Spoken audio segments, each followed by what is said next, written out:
My beloved brothers and sisters, I want to talk to you today about a very serious but vital topic. We all want the blessings of Allah.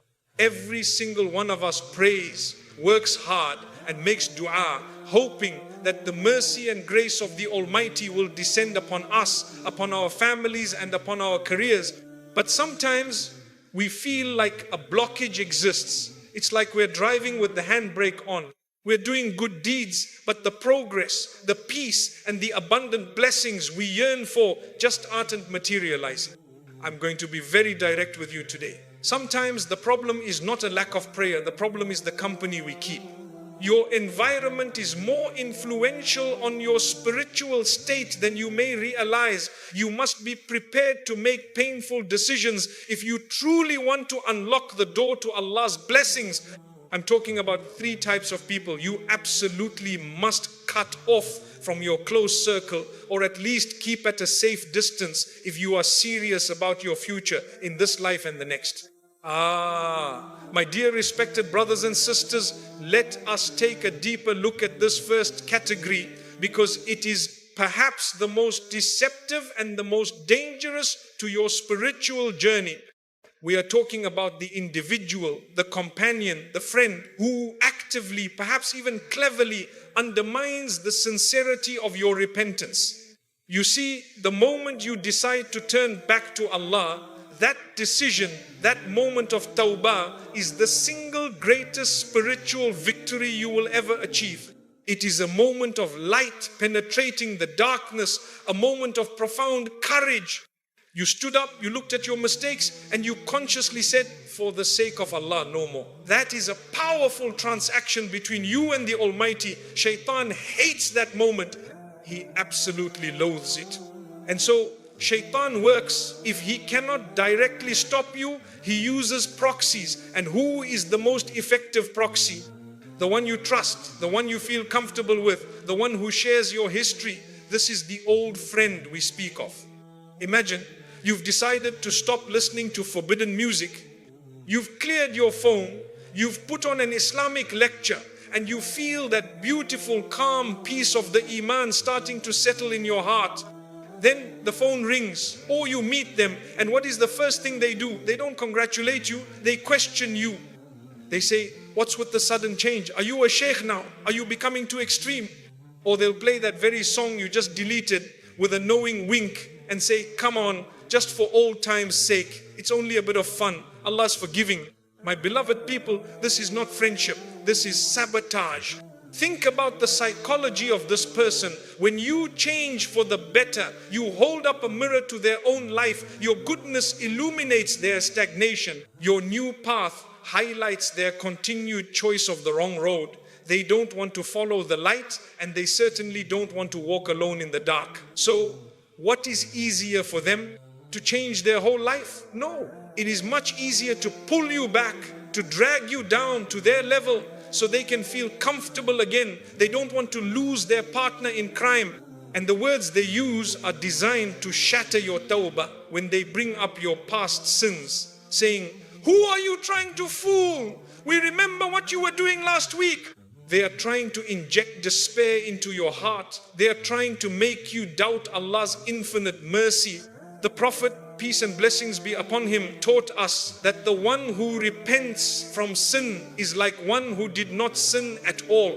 Allah, the most forgiving, wants you to forget those sins. Yet this supposed friend wants to chain you to them, reminding you of a life you have consciously and sincerely rejected for the sake of the Almighty. They are essentially acting as a human megaphone for Shaytan, whispering, it's impossible for you to change. Your repentance isn't real. You are a hypocrite. This is why you must understand the true meaning of a friend in Islam. A true friend is one who is a well-wisher for your hereafter. They are the one who reminds you to pray when you are heedless, who is genuinely happy when you perform a good deed, and who holds your hand and says, let's chase Jannah together. They cover your faults, they advise you gently, and they encourage you to rush towards Allah. The individual who undermines your repentance, however, is a liability to your soul. They are a threat to your eternal peace. you must look at them and ask yourself a very serious, very painful question. If I were to die right now, would this person be the one who calls me to good or the one who distracts me until the very last moment? If the answer is the latter, then you must find the courage to create distance. This doesn't mean you must become rude or malicious. No, you can smile, you can be polite, but you must strategically reduce the contact, reduce the time, and reduce the influence. You replace the empty words of the destructive acquaintance with the enriching remembrance of Allah and the company of those who will sincerely encourage your closeness to Him. If a person is actively hindering your sincere tawbah, then the love you might feel for them, which is keeping you bound to their destructive influence, must be replaced with a greater overriding love for Allah. Because when you choose Allah, everything else falls into place, including the true righteous companionship that will actually unlock and multiply the blessings in your life. Remember, the road to paradise is narrow, and you cannot afford to walk it with someone who is constantly trying to drag you off the path. This is a matter of your eternal destiny. So choose wisely and be brave. Cut off the handbrake so the blessings may flow. My respected brothers and sisters, we now move to the second category of people you must strategically distance yourself from if you truly desire the outpouring of Allah's blessings into your life. This one deals not so much with action, but with attitude, and it is profoundly contagious. The second person you need to distance yourself from is the eternal pessimist, the relentless complainer, and the one who speaks ill of Allah's decree. Now, understand something clearly. Feeling sad or going through a tough time is a fundamental part of the human condition. We are not robots. When calamity strikes, when loss occurs, the tears will flow and you seek comfort. That is natural, and it is perfectly permissible in Islam to grieve and feel the weight of the world. But I am not speaking about a person who is temporarily struggling. I am talking about an individual whose default state is chronic negativity. They are the ones who have perfected the art of finding fault in every single situation, who see the dark cloud and refuse to acknowledge the silver lining, whose every sentence is a protest against the reality that Allah has designed. This person is a walking poison to your tawakkul, to your reliance upon Allah. How? Because Iman, true faith, requires us to believe deep down in our bones that Allah is the most just, the most loving, and the most wise.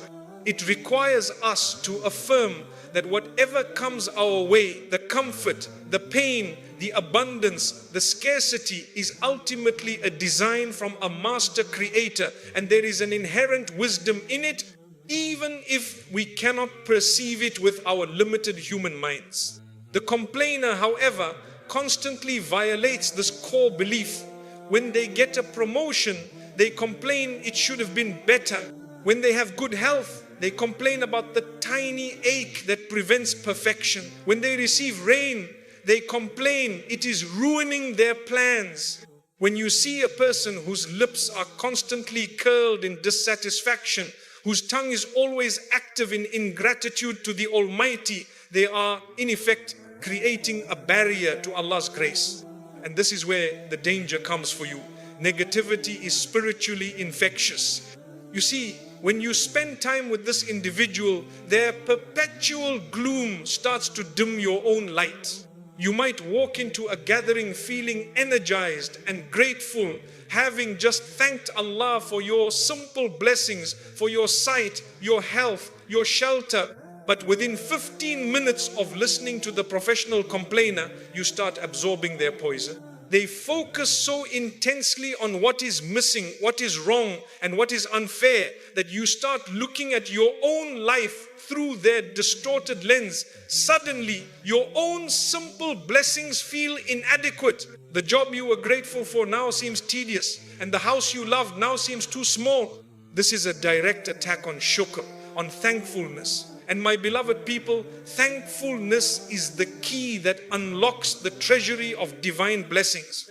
Allah explicitly tells us in the Quran, if you are grateful, I will surely increase you in favor. But if you deny, indeed, my punishment is severe. The complainer is essentially denying the goodness of Allah by perpetually magnifying the hardship. By keeping the company of this chronic pessimist, you are allowing them to chip away at your gratitude, making you question Allah's perfect decree and reducing your own capacity for thankfulness. If you allow yourself to be influenced to the point where your heart is filled with constant dissatisfaction, then how can you expect Allah to increase you? Blessings flow where gratitude resides. Complaining is an antidote to blessings. You must be tough enough to protect your own iman from the spiritual black hole. You do not have to abandon them entirely, but you must strictly limit their influence. You need to create a boundary where their negativity cannot penetrate your inner peace. If you want Allah to bless you with peace, happiness and abundance, then you must seek the company of those who see the grace of Allah in every sunrise, in every breath and in every trial. Choose companions who lift your gaze towards the heavens, not those who keep your eyes fixed on the dust of the dunya. Their chronic discontent is a block to your own blessings. Remove the block. We arrive now at the third category of people you must exercise extreme caution and distance from. If the first category was a danger to your past, your repentance, and the second was a danger to your present, your gratitude and tawakkul, this third one is a fundamental danger to your entire future, your capacity for discernment and your adherence to the boundaries set by Allah. The third person you must learn to detach from is the one who makes sin look attractive and permissible. This person is subtle.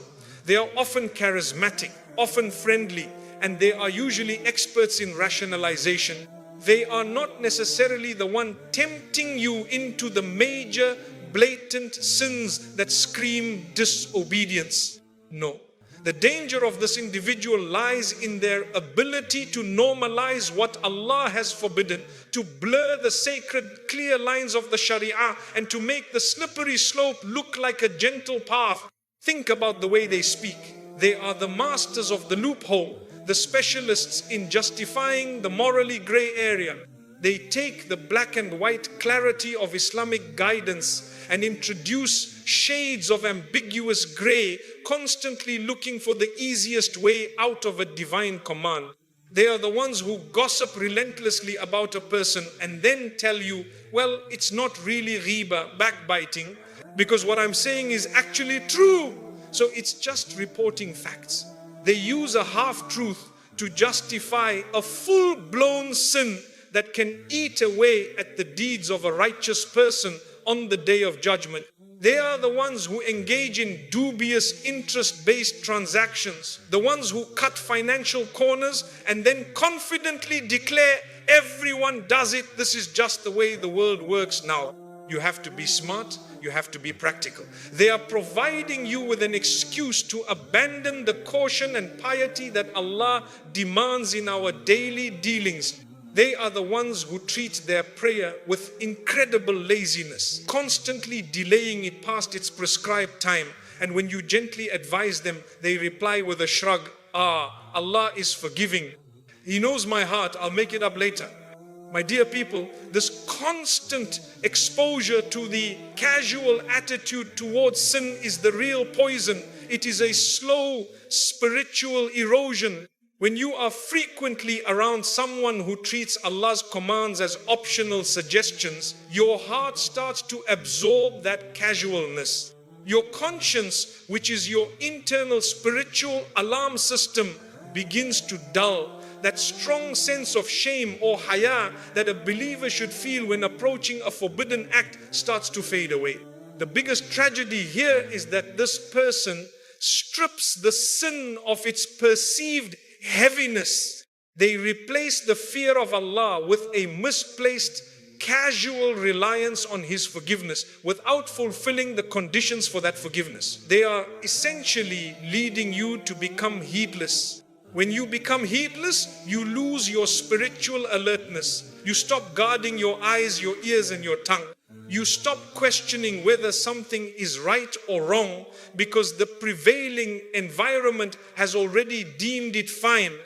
And how can Allah's blessings, which are pure and wholesome barakah, settle upon a life that is constantly being contaminated by casually normalized sin? Blessings are attracted to purity, to taqwa, consciousness of Allah, and to spiritual vigilance. They are repelled by arrogance and carelessness in the face of divine law. You need to remember the profound wisdom of our Prophet, peace and blessings be upon him, who compared a good friend to a seller of musk and a bad friend to a blacksmith. The seller of musk will either give you some or you will buy some, or at the very least you will walk away smelling sweet. The blacksmith, the one whose whole environment is fire and smoke, will either burn your clothes or you will carry away a foul odor. The one who normalizes sin is a spiritual blacksmith. You cannot sit near the fire of transgression without carrying away the stain and the stench of it. Therefore, for the sake of your own salvation, for the safeguarding of your iman, you must detach, you must choose the companions who remind you of the gravity of the smallest sin, who help you to fear Allah and who inspire you to be vigilant. You must choose people whose presence makes you think, I must be better, I must be more careful, I must strive for purity. In conclusion, my brothers and sisters, if you want to unlock the full potential of Allah's blessings in your life, you have to do some spiritual spring cleaning. Cut off the individual who mocks your repentance. Cut off the one who poisons your heart with ingratitude. And cut off the one who makes sin look easy. These are the human blockages to your divine blessings. Make the difficult choice to remove them, replace them with righteous company, and watch how Allah opens the doors of mercy, peace, and abundance for you. May Allah grant us all the clarity to see the truth and the courage to act upon it. Ameen.